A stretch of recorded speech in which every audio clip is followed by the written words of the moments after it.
And let's open our Bible in the book of Deuteronomy, Deuteronomy chapter 7. Deuteronomy chapter 7. And basahin po natin ang verse number 9. Deuteronomy chapter 7, verse number 9. Deuteronomy chapter 7, verse number 9. Okay, pag nakita na po, basahin natin ng sabay-sabay. Deuteronomy chapter 7, verse number 9. Ready, read. Now therefore that the Lord thy God, He is God, the faithful God, which keepeth covenant and mercy with them that love Him, and keep His commandments to 1,000 generations. Tayo po'y manalangin. Our gracious God and Heavenly Father, maraming salamat, Panginoon, sa kabila ng aming unfaithfulness. Ikaw po ay faithful God. Mula pa noon, from the Old Testament, kung paano kitang-kita ang pagiging tapat mo sa bansang Israel, sa kabila ng katigasan ng kanilang ulo, sa kabila ng kanilang mga pagsuway sa iyong mga kautusan, hindi nyo pa rin hinayaan na sila ay lubusang malipol, lubusang mawala, dahil ikaw ay tapat. Pag may sinabi ka, sinabi mo. At hindi yan nakadepende sa aming galing sa performance ng tao, hindi po. Ang iyong katapatan ay iyong katangian. Ito ay isa sa mga katangian na mula noon, ngayon at bukas ay hindi magbabago patungkol sa iyo, Panginoon. Kaya Lord, I pray na patuloy niyo po kaming paalalahanan sa iyong katapatan. At ang challenge din sa amin, maging tapat din kami sa iyo, na kami ay maglingkod sa iyo. At huwag ka naming, sa buhay namin, huwag kaming mawawala sa paglilingkod sa iyo. Kaya maraming salamat po, Panginoon. Ito ang aming dalangin sa pangalan ng Panginoong Jesus. Amen and amen. Makakaupo na ang bawat isa. Sorry po, wala akong PowerPoint, pero ang pamagat natin ngayon ay The Faithful God. Kita naman po natin dyan sa talata, at kung babalikan po natin yung mga naunang mga verses, dito po sa chapter 7, verse number 1, makikita po natin, ito kasing Deuteronomy ay alam naman po natin na ito po yung panahon na, kumbaga, may sumibol na mga bagong generation ng mga Israelites. Dahil alam naman natin yung mga Israelita na nanggaling po doon sa Egypt, doon po sa wilderness, dahil sa katigasan ng kanilang ulo, ay doon na po sila nangamatay. Dahil yun nga po, imbis na makapag-travel sila nang wala pang 40 days, dapat nandoon na sila sa promised land. Kaya lang yun nga, ang katigasan ng kanilang ulo ay nagpaikot-ikot po sila doon sa wilderness hanggang mawala po itong mga matitigas na ulo na mga Israelita na nanggaling sa Ehipto. At yung kanilang mga anak na po, yung mga isinilang doon sa 40 years na kanilang paikot-ikot po doon, ay ito na po yung ino-orient or nagkakaroon ng reorientation dito po sa aklat ng Deuteronomy. At dito makikita po natin na ang Deuteronomy ay kumbaga kinokondisyon sila ni Moses sa tulong ng ating Panginoon. Ano ang kanilang mga dapat asahan pag nandoon na sila sa promised land? At kung sisimulan natin sa chapter 7 verse 1, sinabi po ng Diyos, "When the Lord thy God shall bring thee into the land whither thou goest to possess it, and has cast out many nations before thee, the Hittites, and the Girgashites, and the Amorites, and the Canaanites, and the Perizzites, and the Hivites, and the Jebusites, 7 nations greater and mightier than thou. And when the Lord thy God shall deliver them before thee, thou shalt smite them and utterly destroy them. Thou shalt make no covenant with them, nor shew mercy unto them. Neither shalt you make marriages with them. Thy daughter thou shalt not give unto his son, nor his daughter shalt thou take unto thy son." So makikita po natin dito na tinuturuan sila ng Panginoon. Yan, pag nasakop nyo na itong lupang pinangako sa inyo, ay kumbaga ito yung mga dapat nyong gawin. No? At pinapangako sa kanila ng ating Panginoon na itong mga pagan nations na ito na kalaban po ng Israel, ay magtatagumpay po sila. Again, hindi po dahil sa galing po nila, hindi sa lakas ng mga Israelita, kundi dahil po sa ating makapangyarihan at sa ating pong matapat na Panginoon. Kaya nga itong mga account na to sa Old Testament ay pinahintulutan po ng Diyos na ito ay maisulat Bagamat alam naman po natin na maraming kautusan sa lumang tipan ay hindi na ito naka-address directly sa atin, pero ang pinaka-purpose ni God sa atin, kumbaga in connection with the Old Testament, ay para tayo po ay matuto. Kaya nga sabi ng 1 Corinthians chapter 10 verse 11, "Now all these things happened unto them for ensamples, and they are written for our admonition, upon whom the ends of the world are come." So yan po ang pinaka-purpose ng mga Old Testament accounts kung bakit yan ay pinahintulutan ni God para sa atin po na mga mananampalataya, kagaya ng pinadalhan ni Pablo doon sa church ng Corinth, na ito ay makita nila yung halimbawa ng mga Israelita na ito. At yun nga po, no, kumbaga sabi niya, for our admonition, para tayo'y matuto, tayo ay kumbaga tumibay sa atin pong pananampalataya. Kaya dito po sa talatang 9 na ating binasa kanina, meron akong gustong ibahaging tatlo na makikita natin na ang ating Diyos ay tapat noon, ngayon, at bukas. At makikita natin sa verse, yung sinabi diyan, which keepeth covenant. Ayan, which keepeth covenant. Diba sabi doon, "Now therefore, that the Lord thy God, He is God, the faithful God, which keepeth covenant." So mga kaibigan at mga kapatid, pag sinabi nating covenant, the word covenant means a contract or agreement between two parties. So, ang salita rin pong covenant, ito rin po ay synonymous dun sa word na testament. No? Kaya narinig nyo, di ba? Old Testament, New Testament. So, synonymous po yung word na covenant. Tandaan po natin, mula pa noon, bago pa po nangyari ito sa Israel, meron na pong mga katipan ang Diyos mula pa nung una. Kaya nga doon pa lang sa Garden of Eden, meron na pong katipan ang Diyos doon. Meron tinatawag na mga Edenic Covenant, no, nakipagtipan ang Diyos doon kay Adan, na sinabi ng Diyos kay Adan, "Umalaya kayo, pwede niyong kainin lahat ng to." Pero merong pinagbawal ang Diyos sa kanila na kainin, bawal kainin yung puno na may kaalaman sa mabuti at masama, at sinabi ni God sa kanila, "Thou shalt surely die." So makikita ho natin na pag ang Diyos, siya ay may pinangako, meron siyang sinabi, faithful po ang ating Panginoon na ito'y tupdin at ito'y kanyang gawin. Kaya nga, kahit na po dun sa iba pang mga covenant, like for example, meron din po siya naging covenant kay Noah, may naging covenant din po siya kay Abraham. So, dun po sa pangako na yan ng Diyos kay Abraham, makikita ho natin na maraming beses na ang Israel ay dapat na pong malipol totally, dapat mawala na sila. Hindi na sila dapat mag-exist. Kaya lang, dahil ang Diyos ay tapat when it comes to His covenant, hindi pa rin po nangyayari yun. Bagamat karapat dapat po silang parusahan, karapat dapat silang patayin, ika nga, dahil sa kanilang katigasan ng ulo, pero dahil tapat ang Diyos, nangako siya kay Abraham, ganito mangyayari sa lahi mo, magiging kasing dami ito ng bituin sa langit, magiging kasing dami ito ng mga buhangin sa tabing dagat. Obviously, makikita natin doon sa pangako ng Diyos, hindi sila mawawala.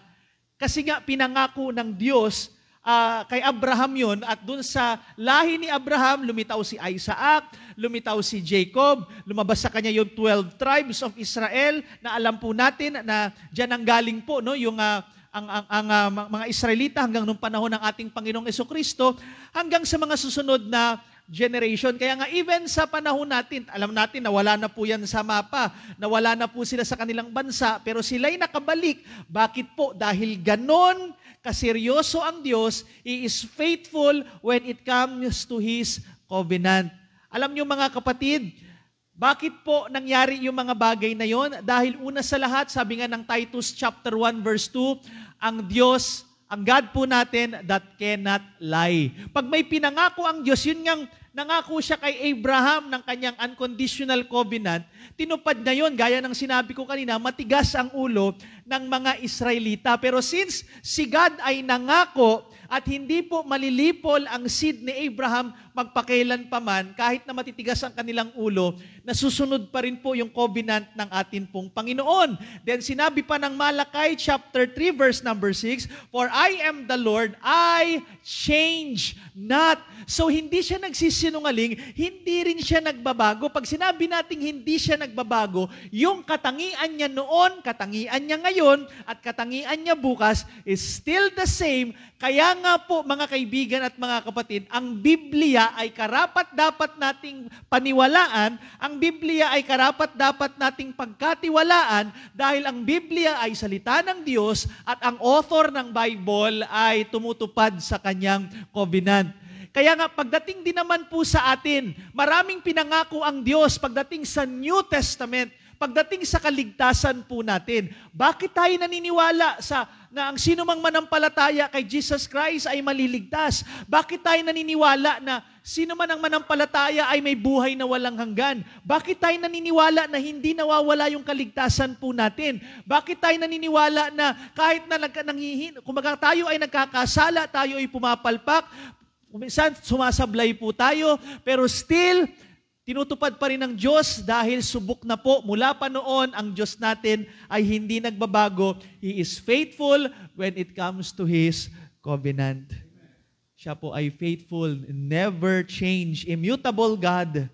Pangalawa, makikita po natin, mercy with them that love Him. Number 2 po, faithful in His compassion. Kanina po sa kanyang covenant. Pangalawa po, pagdating sa kanyang awa, tapat po ang ating Panginoon.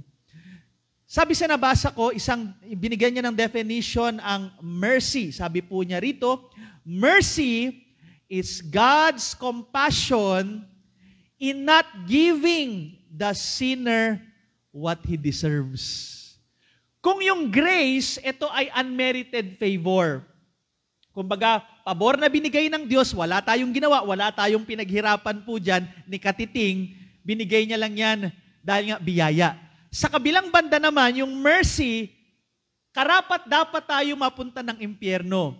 Karapat dapat tayong parusahan dahil tayo'y makasalanan, dahil tayo'y kalahi ni Adan. Pero dahil sa kanyang mercy, ay hindi niya po pinagkaloob sa mga sinumang nanampalataya sa Kanya. Kaya nga balikan natin yung isang kilalang talata sa Bible pagdating sa katapatan ng Diyos, yung Lamentations 3. Simulan ko po sa verse number 21. Sa Lamentations chapter 3, pag sinimulan nyo po yung verse number 1, kitang-kita nyo po rito yung kapaitan ng mga statement ni Jeremiah. Kasi nga po, nakita niya ang kanyang bayan ay nasakop na po ng Babylonia. Nakita niya yung katigasan ng ulo ng kanyang mga kababayan. Ang dami niya mga sinabing warning. Hindi siya nagkulang sa kanyang paalaala sa kanila. Kaya nga titigas pa rin ang ulo nila, mas pinaniwalaan ng mga Israelita yung mga false prophets, kaya napahamak po sila. Kumbaga, imbis na nagpasakop na lamang sila sa Babylonia noon, lumaban pa sila dahil nga, pinahintulutan ng Diyos na sila isakupin. Kumbaga, ito ay sinabi sa huwag na kayong lumaban kasi nga wala kayong laban dyan, mapapahamak kayo, kaya lang ang titigas nga ng ulo nila. Mas pinaniwalaan nila yung mga bulaang propeta. Kaya nung nakita ni Jeremiah, talagang hinang-hina siya, bagsak na bagsak ang kanyang emotion. Kasi una sa lahat, hindi naman siya nagkulang. Lagi niyang pinapaalala sa kanyang mga kababayan, ganto mangyayari. Malinaw na sinabi sa kanya ni God, kaya lang yun nga, nanghina siya dahil unti-unti niyang nakikita nakikita niya na yung mga prophecies na nangatutupad sa pagbagsak po ng kanyang bayan. Pero ang ganda nung sinabi ng verse 21, chapter 3 ng Lamentations. Lamentation, chapter 3, mula po sa verse 21, "This I recall in my mind, therefore have I hope." Nagkaroon siya ng pag-asa. Ano yun? "It is of the Lord's mercies that we are not consumed. Because His compassions fail not. They are new every morning. Great is thy faithfulness." Parang kumbaga, nung unang talata, nanghihina si Jeremiah. Tapos biglang naalala niya, o nga no, hindi pa nga pala kami nawawala, hindi pa nga pala kami nakokonsume, hindi pa kami napupuksa, andito pa rin kami. Andiyan pa rin ang aking mga kababayan, bagamat sila ay tinatangay na doon, may mga tinangay na doon sa mga Babylonia, may mga pinahirapan doon sa bayan nila. Pero hindi pa naman sila totally nawawala. So naalala niya may pag-asa. At nakita niya, tapat ang Diyos. Kasi may kinalaman pa rin yun doon sa ipinangako ng Diyos eh. Nakabila ng matitigas ang ulo nila, pero wag niyong kalilimutan, naging prophecy na rin, na 70 years magiging captivity sila. Pero hanggang 70 years lang. Makakabalik pa rin sila. Ganun kabuti ang Panginoon. Kung tutuusin, pwede na pong hayaan ng Diyos. Ang titigas ng ulo nyo, bahala na kayo dyan. Ang dami ko ng mga propetang pinadala, di kayo naniniwala. Pero hindi. Tapat ang Diyos. Kaya alam nyo mga kaibigan at mga kapatid, even sa salvation po natin, sabi ng Titus 3:5, not by works of righteousness, which we have done, but according to His mercy, He saved us. Mga kapatid, karapat dapat tayo sa impyerno. Karapat dapat tayong mapahamak. Pero dahil sa mercy ng ating Panginoon, tayo po ay Kanyang niligtas. Kumbaga, hindi niya pinahintulutan na tayo po ay mapahamak sa impyerno sa mga nanampalataya sa atin pong Panginoong Hesukristo. Mercy po yan ng ating Panginoon. Kaya nga, maganda rin yung sinabi ni Paul. Meron siya sinabi in 1 Timothy chapter 1 verse 12 hanggang 13. Tandaan niyo po sa salvation natin, talaga salamat sa awa ng Diyos, hindi po tayo napahamak. Pero ang ganda rin yung sinabi ng 1 Timothy chapter 1 mula sa verse 12 hanggang 13. And I thank Christ Jesus our Lord, who hath enabled me, sabi ni Pablo, for that He counted me faithful, putting me into the ministry, who was before a blasphemer and a persecutor and injurious, but I obtained mercy because I did it ignorantly in unbelief. Mga kaibigan at mga kapatid, nakita ni Pablo kanyang sarili. Dati ako makasalanan, hindi ako karapat-dapat, pero salamat sa awa ng Panginoon, ako ay nilagay niya sa ministry. Sa mga nasa ministry po, ganun lang din tayo. Kaya nga, kung sa mga ibang mga preacher, sinasabi nila, salamat, hindi man kami karapat-dapat, pare-parehas po tayong hindi karapat-dapat. Wala pong magsasabi rito na, buti lang, pinagsalitaan niyo ako rito, ako lang karapat-dapat dito. Walang ganun. Walang karapat-dapat sa atin, mga kapatid. Kahit na sino po sa atin, wala pong karapat-dapat dahil kung meron mang karapat-dapat para sa ating karapat-dapat tayong mapahamak sa impyerno. Pero salamat sa biyaya at awa ng Diyos na gagamit niya tayo sa ministry. Kaya huwag tayo magmamayabang when it comes to ministry. Pribilehiyo po yan na ikaw ay nakakaawit sa Panginoon, nakakapag-share ng Ebanghelyo, nagiging usher, nagtuturo sa mga bata, nagtutugtog, ano bang ministry na meron ka? Thank you. Hindi man tayo karapat-dapat. Hindi man tayo masasabi, ay, hindi naman ako dating kriminal, hindi man ako, pero lahat tayo may mga pangit na nakaraan.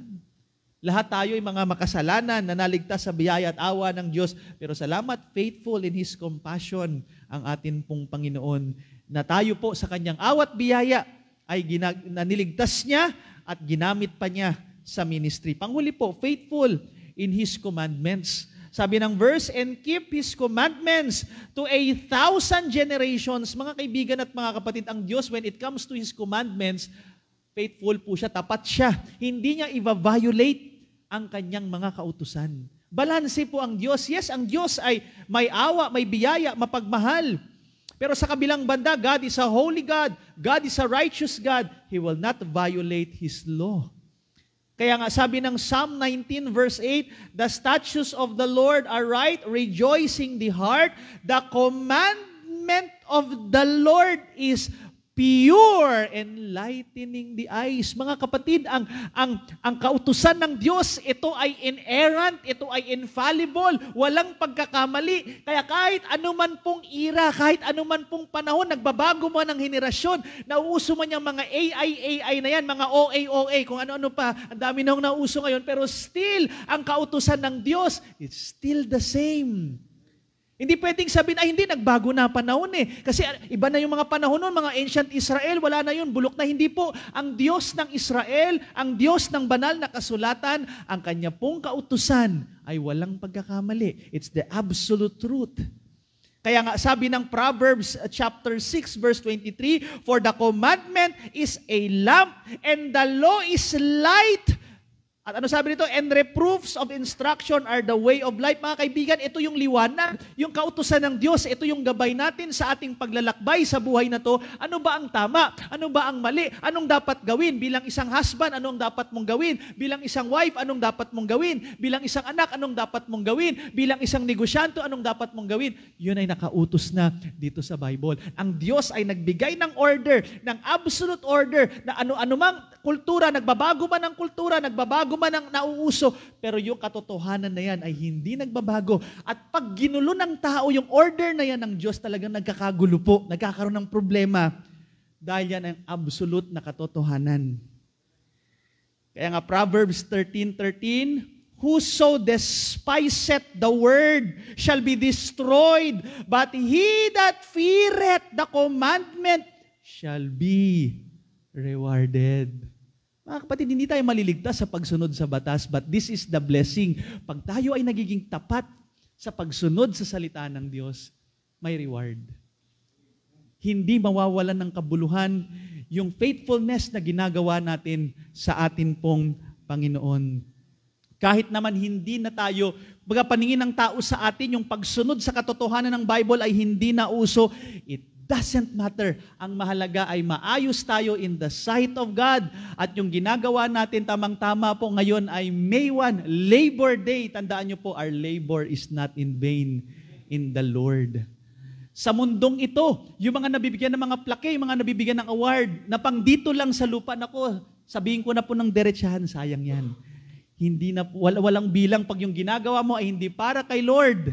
Pag hindi ka nanampalataya kay Jesus Christ, lahat ng talino na meron ka, lahat ng mga accomplishments na meron ka sa daigdig na to, itong daigdig na to, papunta rin din po sa pagkapahamak. Kaya nga nakita ko sa mga Facebook, di ba, merong mga meme na yung Pilipinas daw malapit na sa araw kasi napakainit nga, sabi nga nila. Pero bilib ako sa mga Pilipino, nagkakape pa rin kahit napakainit, no? Pero ang point lang ho dito, yung mga yan, ano lang yan, comedy lang sa panahon yun, pero darating ang panahon talaga itong mundong ito, literal, ilalagay po ito sa apoy. Magkakaroon ng apoy, lahat ng nandito susunugin, lahat ng mga nandito sa mundong ito, walang matitira. Pero lahat ng paglilingkuran natin bilang mga anak ng Diyos, bilang mga mananampalataya, hindi po mawawalan ng kabuluhan yan. Ganun katapat ang Diyos sa lahat ng pagsunod na ginagawa natin sa Kanya. Kayo mga umaattend sa prayer meeting, salamat sa inyong katapatan. Hindi man namin kayo kayang isa-isahin, hindi man kayo mabigyan ng plaque. Ang mabibigay lang namin sa inyo yung kape, yung ano mamaya, yung mga titi, yan, yung siguro yan na lang ang pinakaano dyan. Pero hindi man kayo ma-recognize, huwag kayo mag-alak, nare-recognize ng kalangitan ang lahat ng mga ginagawa nating paglilingkuran sa Kanya. Hindi man napapansin yung mga ibang details kasi hindi naman omniscient ang mga tao, pero omniscient ang ating God, na ibalik po yung ating mga paglilingkuran, yung ating mga sinusunod na Kanyang mga kautusan, yung mga ginagawa nating paglilingkod na mula sa puso, ay hindi po ito mawawalan ng kabuluhan sa atin pong Panginoon. Panginoon, marami pong salamat sa gabing ito. Salamat, Lord, Ikaw ay tapat when it comes to your covenant. Panginoon, maraming beses hindi kami tapat. Maraming beses na pumapalya kami, pero salamat dahil ang iyong katapatan ay hindi namin kayang pantayan. Hindi nga po nakadepende sa itsura, hindi nakadepende sa galing ng isang tao. Ito'y nakadepende sa iyo pong katangian. Dahil ikaw yan, Panginoon, ganyan ka. Hindi ka nagbabago. Salamat po dahil even ang kaligtasan po namin, hindi ito nawawala. Dahil hindi ito nakadepende sa amin. Even yung security ng aming salvation, hindi nakadepende sa amin. Ito'y purely na nakadepende sa iyo. Kaya nga, no one can pluck us out of your hand. At ganyang katibay ang covenant na mula sa iyo. Salamat, Panginoon, sapagkat ang iyong compassions fail not. Ikaw, Lord, hindi nyo hinayaan na kami mapahamak. Isang araw na mulat ang aming mga mata, nakilala ka namin, Panginoong Jesucristo, bilang aming tagapagligtas. At yan ay biyaya at awat. Salamat po dahil biyaya at awa mo lang din kung bakit kami naglilingkod, kung bakit kami nagpapatuloy. At salamat sa iyong mga kautusan. Ito ay puro, ito ay walang pagkakamali. Kaya hindi Bible ang mag-a-adjust sa amin. Kami ang mag-a-adjust sa Bible. Kung ano yung katotohanan ng Scripture, we have to follow. At kung meron pa mga areas ng Bible na may struggle kami, nahirapan ang aming flesh, Lord, kami po ang mag-a-adjust at tulungan niyo po kami na ma-overcome namin paunti-unti ang mga kahinaan na meron po kami at masunod namin ang iyong kalooban sa aming buhay. At lahat ng ito, Panginoon, sa dulo po, hindi ito mawawalan ng kabuluhan dahil ikaw ay Diyos na tapat, na nakakaalam at hindi nakakalimot sa lahat ng paglilingkod na ginagawa ng mga mananampalataya sa iyo. Kaya ngayong gabing ito, pagpalain niyo po ang iba pang bahagi ng aming pagtitipon. Ito ang aming dalangin sa pangalan ng Panginoong Hesus. Amen.